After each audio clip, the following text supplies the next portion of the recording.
हमजा जोटिस कौन है? ये एक बहुत अच्छा सवाल है।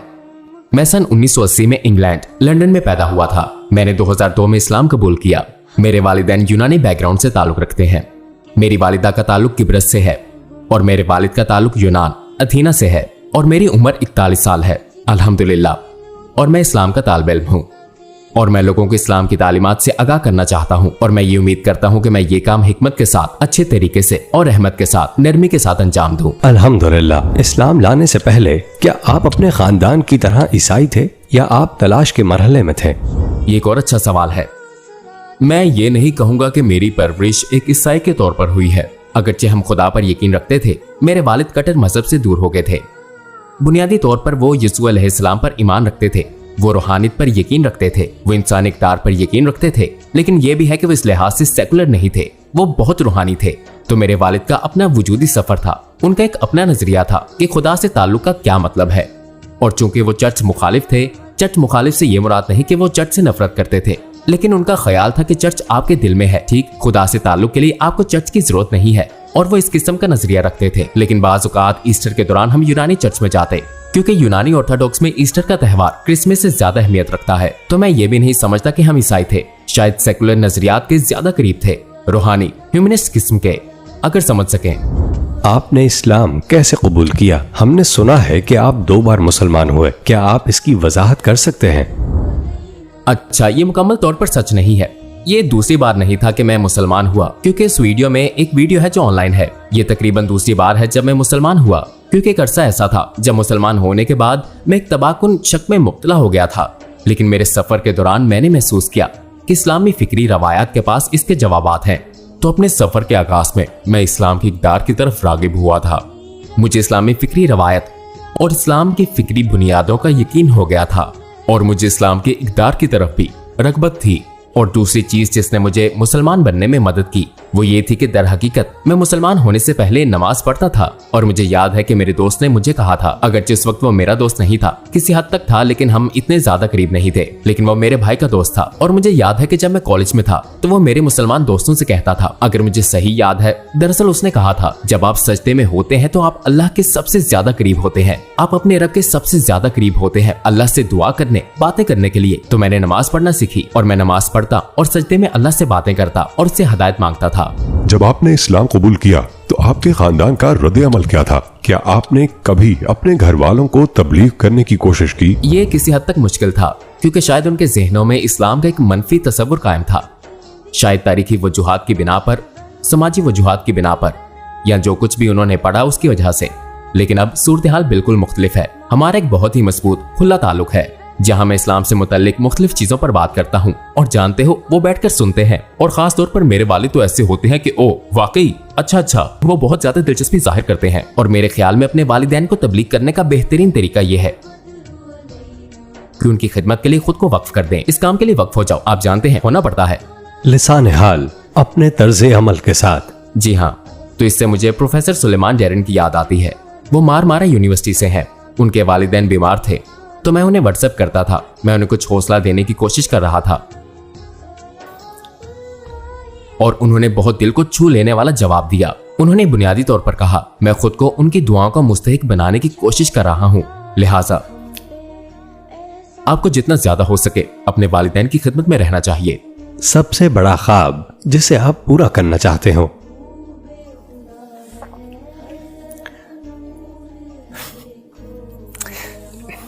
रसूलुल्लाह सल्लल्लाहु अलैहि वसल्लम, आपने एक हदीस में फरमाया, लोगों के लिए वही पसंद करो जो तुम अपने लिए पसंद करते हो, पसंद करो लिन्नास को। यह खुवत वाली हदीस से मुख्तलिफ हदीस है। दूसरी हदीस वो भी एक सही हदीस है, ला युमिनु अहादुकुम हत्ता युहिब्बा लिअखीही मा युहिब्बु लिनफ्सिही। आप सच्चे मोमिन नहीं बन सकते जब तक आप अपने भाइयों के लिए वही पसंद ना करो जो आप अपने लिए पसंद करते हो। इससे मुराद इंसानियत भी है। तो तसव्वुर कीजिए, हम लोगों को दिखाते हैं वो जो भी हो कि हम उनकी खुशी के लिए और उनकी भलाई के लिए कोशिश कर रहे हैं, हम फलाह बहबूद के लिए कोशिश कर रहे हैं। और जाहिर है यही ख्वाब होता है कि आपके वालिदैन समेत आपके करीबी लोग खुश रहें, इस जिंदगी में भी और आखिरत में भी। अगर वो सिर्फ ये जान ले कि अल्लाह कौन है और अगर वो अल्लाह से इस तरह राब्ता कायम कर ले जैसे अल्लाह चाहता है कि वो उससे राब्ता करे, अगर ऐसा हो जाए तो उनमें से बहुत सी चीजें बिल्कुल गायब हो जाएंगी। जानते हो, मुझे एक लम्हा याद है जब मैं अपने वालिदैन को गाड़ी में ले जा रहा था अपने घर रात के खाने के लिए, और फिर मैं उन्हें वापस लेकर गया हम मुख्तलिफ चीजों के बारे में बात कर रहे थे और मेरे वालिदैन बस यूं थे, जानते हो, तकरीबन झगड़ रहे थे, लेकिन एक अच्छे अंदाज से। और मैं फितरी तौर पर नबी सल्लल्लाहु अलैहि वसल्लम के बारे में बातें कर रहा था। मैंने कहा, अम्मी जान खुश हो जाओ, क्या आप जानती हैं मोहम्मद सल्लल्लाहु अलैहि वसल्लम वो ऐसा कहते जो भी सूरत हाल होती उसके लिहाज से। और मेरे वालिद सुन रहे थे तो ये बात फितरी तौर पर आ गई। जो बातें हो रही थी ये इसका फितरी जवाब था। और वापस जाते वक्त उन्होंने कहा, जानते हो, जो चीजें तुमने मुझे आज बताई हैं एंड्रिया, इससे मुझे यकीन हो गया है कि ये मोहम्मद सल्लल्लाहु अलैहि वसल्लम वाकई नबी हैं। जानते हो, उन्होंने ये अल्फाज कहे, ठीक, क्योंकि आप जानते हो कि इखलाकियात और जो बयानिया मैं बयान कर रहा था वो फितरी था और मैं भी ये बहुत करता हूँ। उम्मीद है इन दिनों आप बीज बोते हो और ये अल्लाह का काम है कि वो फैसला करे किस बीज का क्या करना है। क्या कोई ऐसा लम्हा भी आया जब आपको लगा हो कि मैं अब ये मजीद नहीं कर सकता, मैं तबलीग छोड़ रहा हूँ? ऐसे लम्हात है जब मैं बस करीब था कि तबलीग का काम छोड़ देता या हार मान लेता। अब मुझे जहां तक याद है, जब मैंने ऐसा करने की कोशिश की तो अल्लाह ने मुझे कुछ ऐसा अता किया जिसने मेरा उस रास्ते पर रहना यकीनी बना दिया या मेरी मदद की। चंद एक लम्हात हैं, लेकिन मैं आपको एक तजर्बा बताता हूँ। तो जहां तक मुझे याद है, मैं पाकिस्तान में था और मैं प्राइवेट यूनिवर्सिटियों में लेक्चर दे रहा था और मैं वापस आया और मेरे ख्याल में ये फजर का वक्त था। फजर की नमाज अदा करने के बाद मैंने अल्लाह से दुआ की और ये एक बहुत मखसूस दुआ थी क्योंकि उस शाम मैं प्रोफेसर ग्राहम थॉमसन से डिबेट करने वाला था Queen Mary University of London में, और ये इस्लाम और एथियज्म के मौजू पर थी मेरा ख्याल है। और अगर मुझे सही तौर पर याद है तो मैं तबलीग से बहुत मायूस था, यानी मैं जारी रखना नहीं चाहता था। मुझे एक निशानी की जरूरत थी। दरअसल अल्लाह से निशानी मांगी थी। किस चीज की मुझे याद है कि बहुत साल पुरानी बात है, लेकिन अगर मुझे सही तौर पर याद है तो ऐसा था कि या अल्लाह, मुझे इस रास्ते पर चलने की कोई निशानी दिखा कि आज कोई मुबासे में मुसलमान हो जाए। मैंने बहुत महसूस कर दिया था। तो चंद घंटे आगे बढ़े, प्रोफेसर ग्राहम थॉमसन से मेरी डिबेट हुई। अल्हम्दुलिल्लाह ये कामयाब डिबेट थी। और जब मैं घर जाने के लिए चल रहा था, मेरा ख्याल है कि उस वक्त मेरा बेटा मेरे साथ था। कुछ भाइयों ने मुझे रोका, वो मुझसे बात करना चाहते थे और उन्होंने मुझे उस आधे यूनानी आधे सर्बी भाई से मिलवाया जिसका नाम जॉर्ज था। जहां तक मुझे याद है उसका नाम जॉर्ज ही था और वो बुनियादी तौर पर मुसलमान नहीं था और वो इस्लाम में दिलचस्पी रखता था और उसे पहले कुछ मवाद मिल चुका था और वो इस्लाम के बारे में पढ़ रहा था, लेकिन उसका नबी सल्लल्लाहु अलैहि वसल्लम के बारे में एक सवाल था और वो मजीद जानना चाहता था। तो मैंने उसे ये दलील दी जो कुछ यूं थी कि अगर तुम नबी सल्लल्लाहु अलैहि वसल्लम का इनकार करते हो तो ये ऐसा ही है जैसे कि तुम अपनी माँ का इनकार कर दो। अगर आप इस दलील के बारे में मजीद जानना चाहते हैं, आप मेरी किताब मुफ्त में डाउनलोड कर सकते हैं जिसका नाम है the divine reality, sapiens institute की वेबसाइट पर दस्तयाब है और इस किताब का एक तुर्की वर्जन भी है, उसका बाब नंबर 14। और मैंने कहा, अगर तुम ये समझ जाते हो, मैं तुमको मुसलमान बनने के लिए नहीं कह रहा, लेकिन कम से कम साबित कदम रहो। ये रहा मेरा फोन। मेरे ख्याल में उस वक्त मेरे पास ब्लैकबेरी फोन था। मैंने तकरीबन इसे उसकी तरफ फेंक दिया था। मैंने कहा, ये रहा मेरा फोन, अपनी वालिदा को कॉल करो और कहो कि तुम्हें उस पर चेक करना पड़ेगा क्योंकि अब तुम रसूलुल्लाह सल्लल्लाहु अलैहि वसल्लम को नहीं मान रहे। ये इस ख्याल का एक अमूमी खुलासा है। तो वो मुसलमान हो गया क्योंकि उसे समझ आ गई कि अगर मैं नबी सल्लल्लाहु अलैहि वसल्लम का इनकार करूं, इस दलील की बुनियाद पर जो हमजा ने मुझे अभी गुफ्तगू के दौरान बताई है, ये तकरीबन 1 घंटा या इससे ज्यादा की गुफ्तगू थी। मेरे ख्याल में ये 1.5 घंटे के करीब थी या कम से कम 1 घंटा। और उसने महसूस किया कि अगर मैं इस हस्ती का इनकार कर दूं, यानी रसूलुल्लाह सल्लल्लाहु अलैहि वसल्लम, ये ऐसा ही है जैसे कि मैं अपनी माँ का इनकार कर दूं। लेकिन मैं जानता हूँ कि मेरी माँ ने मुझे जन्म दिया है, लेकिन इससे कहीं ज्यादा शवाहिद मौजूद है कि नबी सल्लल्लाहु अलैहि वसल्लम आखिरी नबी है और आप सल्लल्लाहु अलैहि वसल्लम ने सच बयान किया है और वो मुसलमान हो गया और वो बहुत अच्छा इंसान है। वो हैरत अंगेज तौर पर बाइखलाक, बहुत ही आजिज इंसान तो है। आपको निशानी मिल गई और फिर वो आपकी मदद करता है ना, और फिर आप काम जारी रखते हैं। आपकी दुनिया के मशहूर तरीन मुल्हिदों में से एक के साथ डिबेट हुई थी। वो लम्हात आपके लिए कैसे थे? क्या आपको जोश, गुस्सा या खौफ महसूस हुआ कि मैं इस्लाम की अच्छी तरह वजाहत नहीं कर सकूंगा? एक परेशानी हमेशा रहती है कि आप अच्छा नहीं कर पाएंगे या बहुत अच्छा नहीं कर पाएंगे या आप कुछ ऐसी बातें कह दें जो आपको नहीं कहना चाहिए थी। और ये सब जिंदगी का हिस्सा है और हम सब गलतियां भी करते हैं। ऐसा हमारे साथ हमेशा होता है। और जब मैंने इस डिबेट के लिए तैयारी की तो ये एक अहम लम्हा था क्योंकि ये मेरे ख्याल में पहली बार था उस वक्त के जमाने में कि एक मुसलमान का मुकाबला, फिक्री मुकाबला किसी मुल्हिद के साथ हो रहा था, क्योंकि न्यू एथियस्ट मूवमेंट निस्बतन नई थी। अगर आप जानना चाहें तो ये 9/11 के बाद का वाकया है और उस वक्त आप जानते हैं न्यू एथिज्म उरूज पर था। अब ये तकरीबन खत्म हो चुका है। ये मगरिब में मर रहा है, लेकिन अब ये दूसरे ममालिक में जा रहा है। हाँ, न्यू एथिज्म खुद न्यू एथिज्म से मुख्तलिफ है। हाँ, दोनों में फर्क किया जाना चाहिए। लेकिन जानते हो, प्रोफेसर क्राउस, मेरे ख्याल में उन्हें क्रिस्टोफर हिचन्स की जगह एक मुतबादिल के तौर पर देखा जा रहा था क्योंकि इस वक्त वो काफी बीमार थे। और वैसे भी, क्या आपके ख्याल में ये एक कामयाब डिबेट थी? हाँ बिल्कुल। मेरा मतलब है इससे तकरीबन 5 मिलियन व्यूज मिल चुके हैं। व्यूज के नुक्ता नजर से देखा जाए तो इस पर अभी भी बहुत से व्यूज आते हैं। ये कामयाब है, लेकिन ये कोई मायने नहीं रखते क्योंकि ज्यादा व्यूज का मतलब हमेशा ज्यादा असर नहीं होता। मेरा मतलब ये है कि ये इस लिहाज से कामयाब थी कि अगरचे मैंने गलतियां की, इसके बाद मैंने फलसफे में मास्टर किया, मैंने फिलॉसफी की रिसर्च में मास्टर किया है और अब मैं पीएचडी कर रहा हूँ। तो जाहिर है कि मुझे उम्मीद है कि मुझ में उस वक्त के लिहाज से काफी बेहतरी आई है और मैं चाहता हूँ कि किसी दिन इस मुबाहसे का तज्जिया करूँ और शायद कुछ गलतियों को ठीक करूँ, क्योंकि ये परफेक्ट नहीं था। लेकिन इस सब के बावजूद ये हकीकत कि वहाँ एक मुसलमान एक मशहूर माहिर तालीम के मुकाबले में था जो एथियस्ट था, शायद एक न्यू एथियस्ट। हकीकत यह है कि मेरा वहां जाना और उसे चैलेंज करना यूं था कि गोया हम जीत चुके थे। इसलिए मुझे यकीन है कि उसकी हिकमत अमली सिर्फ मुझे नीचा दिखाने की थी और बहुत लोग इस मुबाहिसे की वजह से मुसलमान हुए और अभी भी लोग इसे देख रहे हैं। अब क्या डिबेट तबलीग के लिए बेहतर रास्ता है? डिबेट का इस्तेमाल मसलहत और फसाद को मद्देनजर रखते हुए किया जाना चाहिए कि क्या इससे फवायद में इजाफा हो रहा है, क्या इससे नुकसानात कम हो रहे हैं। प्रोफेसर क्राउस के साथ मेरी डिबेट मेरे ख्याल में सही वक्त पर थी, क्योंकि न्यू एथिज्म मुस्लिम कम्युनिटी को अपनी लिपेट में ले रहा था और ये दर हकीकत देखिए इस्लाम का दिफा करने की कोशिश थी और इस्लाम की सच्चाई को आश्कार करने की, और इसने खास हद तक काम किया। ठीक है, अल्हम्दुलिल्लाह। क्या आप पर कभी तबलीग करते हुए हमला हुआ है? नहीं। आपका मतलब जिस्मानी तौर पर हमला? जी हाँ। नहीं, क्योंकि अगर ऐसा हो तो उनका जनाजा होगा। नहीं, मैं सिर्फ मजाक कर रहा हूँ। नहीं, लेकिन कुछ तसादम के मौके पेश आए। मुझे याद है कई साल पहले मेरी एक्सट्रीम राइट विंग से ताल्लुक रखने वाले एक शख्स से बातचीत हुई और वो इस्लाम को नीचा दिखाने की कोशिश कर रहा था वगैरह वगैरह। वो मेरे बहुत करीब आ गया, मैंने उस पर खूब मेहनत की और बिलाखिर उसने मुझे गले लगा लिया। और मेरे ख्याल में ये वो चीज है जिसे हमें तबलीग में अपनाना चाहिए। गुफ्तगू के जरिए सामने वाले की खूबियां उजागर की जाएं। और मेरा मानना है कि ये अमल नबी सल्लल्लाहु अलैहि वसल्लम के अमल से मिलता जुलता है। जिस तरह से उन्होंने लोगों से गुफ्तगू की, जिस तरह सिर्फ अपने अंदाज़े गुफ्तगू के जरिए उन्होंने लोगों के अंदर खूबियां बेदार की। मुझे जितना याद है इसके मुताबिक खालिद बिन वलीद रज़ियल्लाहु अन्हु मुसलमान होने से पहले मुसलमानों का कत्लेआम कर रहे थे। वो मुसलमान कैसे हुए? मेरे ख्याल में नबी सल्लल्लाहु अलैहि वसल्लम ने खत लिखा, किसी से खत लिखवाया खालिद बिन वलीद को और फरमाया कि कैसी बात है कि कैसे एक अक्लमंद इंसान अभी तक मुसलमान नहीं हुआ। तो देखा कैसे आप सल्लल्लाहु अलैहि वसल्लम किसी शख्स को इज्जत दे रहे हैं, वो एक इंसान को बेहतर बना रहे हैं अपने ख्यालात के इजहार के जरिए उस शख्स से बेहतरीन अंजाम हासिल करने के लिए, और वो आपको बेहतरीन नताइज देंगे। और ये बहुत मुश्किल काम है, आपको इस बारे में बहुत मुहतात रहना होता है, लेकिन ये वाकई काम करता है। मिसाल के तौर पर बाज़ औक़ात तबलीग के तनाज़ुर में कोई कहता है, क्या आपके यहाँ अपनी औरतों को मारने की इजाजत है? हाँ या नहीं? हाँ या नहीं? या क्या आप ये मानते हैं कि आपको हाथ काटने चाहिए? हाँ या नहीं? हाँ या नहीं? और वो कहते हैं हाँ या नहीं, सिर्फ हाँ या नहीं में जवाब दो। और मैं कहता हूँ कि सुनो मेरे दोस्त, मैं जानता हूँ कि आप एक मुखलिस इंसान है और मैं जानता हूँ कि अगर मैं आपसे सवाल पूछूं कि अबॉर्शन के मुतालिक आपका क्या ख्याल है, हाँ या नहीं, हाँ या नहीं आपका जवाब नहीं हो सकता, तो इसी तरह ये मेरा जवाब भी नहीं बन सकता। मैं जानता हूँ कि आप मुखलिस हैं और मैं जानता हूँ कि आप यहाँ मेरी बात सुनने के लिए और वाकई मेरे साथ बातचीत करने के लिए आए हैं, और मैं वाकई खुश हूँ कि आप गूगल पर नहीं गए बल्कि आप मेरे पास आए। और चूंकि आप इतने मुखलिस आदमी हैं तो मैं आपको बता रहा हूँ, मुझे सिर्फ 2 मिनट दें, मैं आपको इसकी तफसील बताता हूँ और फिर वो पुरसुकून हो जाते हैं। ओके,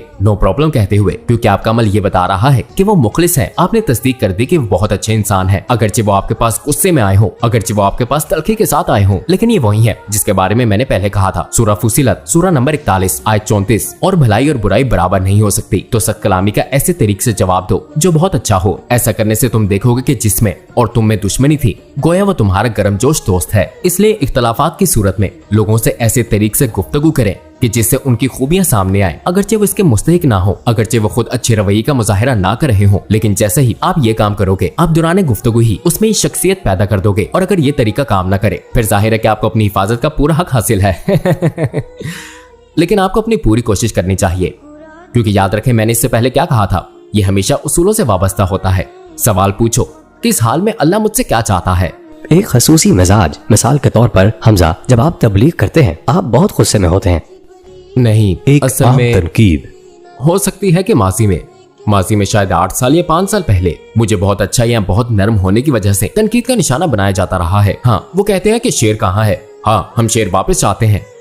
अब मैं आपको ईमानदारी से बताने जा रहा हूँ, मुझे लगता है कि अगर हम हमेशा एक ही हालत में रहते हैं, अगर आप हमेशा जारहाना अंदाज ही अपनाते हैं और गुस्से में रहते हैं इंतहाई माजरत के साथ, ये कमजोरी की एक बड़ी इलामत है। ऐसा हो सकता था कि आप अपनी नमाज और कुरान पढ़ते और अपने तरीके से अपनी जिंदगी गुजारते। आपने ऐसा रास्ता क्यों इख्तियार किया? मेरा मतलब है तबलीग का रास्ता।